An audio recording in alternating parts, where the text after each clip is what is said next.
Hi! இன்னும் நம்பவே முடியல. பிரமிப்புலேருந்து மீண்டே வரல. காசி தமிழ்ச் சங்கமம் பயணத்தை தான் சொல்கிறேன். இருக்கிற வரைக்கும் இந்த நினைவுகள்லாம் பசுமரத்தாணி போல் இதயத்தில் பதிஞ்சிருக்கும். க்ரூஸில் நமோ காட்லேருந்து மணிகர்ணிகா காட் தாண்டி காசி விஸ்வநாதரை தரிசனம் பண்ணது வாழ்நாள் பேர் தான். தனிப்பட்ட முறையில் போகிறதுக்கும் இப்படி காசி தமிழ் சங்கமத்தோட இணைஞ்சி போகிறதுக்கும் எவ்வளோ வித்தியாசம் இருக்குன்னு போனவங்க தான் உணர முடியும். அவன் அருளால் தான் இந்த நல்வாய்ப்பே நம்மளுக்கு கிடச்சிது. இந்த வாய்ப்பை உருவாக்கி கொடுத்த காசி தமிழ் சங்கமத்துக்கு கோடான கோடி நன்றி சொல்லி வாங்க அப்படியே க்ரூஸில் காசி விஸ்வநாதர் கோயிலுக்கு போயிட்டு அப்படியே திரும்ப வரலாம். கங்கையில் நீராடுறதுங்கிறது பாவங்களை போக்கி முக்தி அளிக்கும்னு நம்பப்படுது. காசியில் கங்கை நதிக்கரையில் 84க்கும் மேற்பட்ட புனித நீராடல் படித்துறைகள்லாம் இருக்குது. இதுதான் காட் அப்படின்னு சொல்கிறோம். க்ரூஸில் போய் ஒவ்வொரு படித்துறையாக பார்த்துக்கிட்டே போகிறது ரொம்ப அழகு. நடுவில் அந்த பிரிட்ஜ் பாருங்கள் எவ்வளோ அழகாக இருக்குது. நமோ காட் அப்படிங்கிறது ஒரு புதிய நவீன படித்துறை அப்படின்னு சொல்லலாம். இது சுற்றுலா பயணிகளெல்லாம் ரொம்ப அட்ராக்ட் பண்ணுற மாதிரி நவீன வசதிகளோட ஆன்மீகம் மற்றும் கலாச்சார முக்கியத்துவம் வாய்ந்த இடமாக இது கருதப்படுது. குறிப்பாக காசி தமிழ் சங்கமம் போன்ற நிகழ்ச்சிகளால் ரொம்பவுமே பிரபலமாயிட்டு வருது. இந்த புதிய படித்துறை பழைய படித்துறைகளுக்கு பக்கத்தில் தான் இருக்குது. இந்த நமோ காட்டோட பெயர் காரணம் அப்படின்னு பார்த்தா நமோ அதாவது வணக்கம் என்ற வார்த்தையிலிருந்து உருவானது. பிரதமர் மோடியின் பெயரை குறிப்பதாகவும் கருதப்படுது. பாரத பிரதமர் நரேந்திர மோடி அவர்களால் இது தொடங்கப்பட்டது. கங்கை நதிக்கரையில் அமைந்துள்ள இந்த நமோ காட் 21,000 சதுர மீட்டர் பரப்பளவில் பறந்து விரிஞ்சிருக்கு. அதித்தி தேவோ பவ என்ற கருத்தை வெளிப்படுத்துகிற நமஸ்தே என்பதை சித்தரிக்கும் 3 பெரிய கைகள் மடிந்த வடிவத்தில் உள்ள சிற்பங்கள் இருக்குது.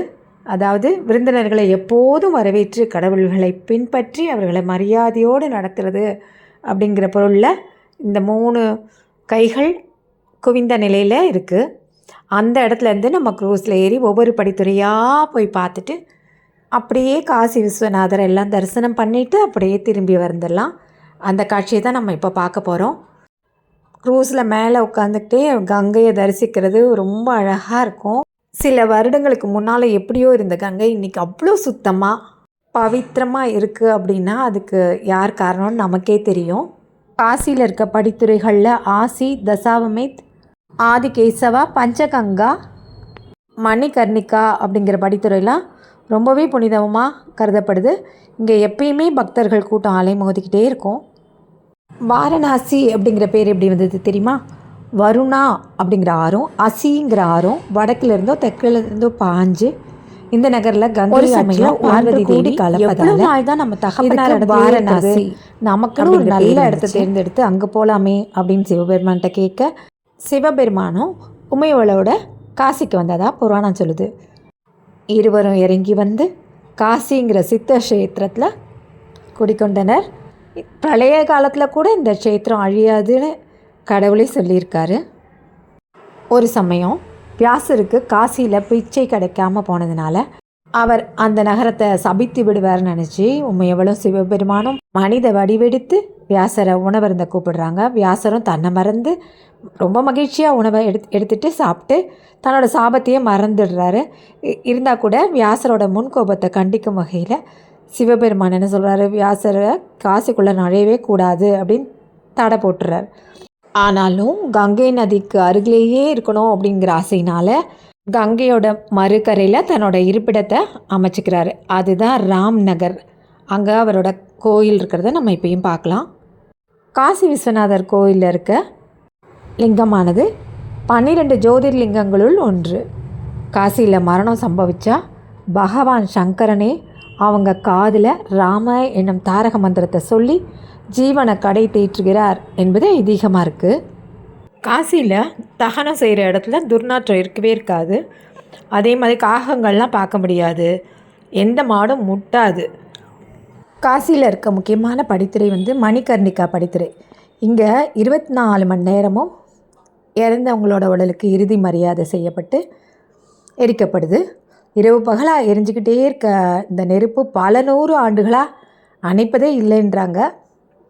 புனிதம், தீட்டு அப்படின்லாம் நினச்ச பலவற்றுக்கு காசியில் தான் பொருள் இல்லாமல் போகுது. காசி வந்து ஒரு மயான க்ஷேத்திரம். இங்கே சகல ஜீவராசிகளுக்கும் மரணம் நேரும்போது அவைகளோட காதுகளில் சிவனே ராமநாமத்தை ஓதுறார் அப்படிங்கிறது ஐதீகம்.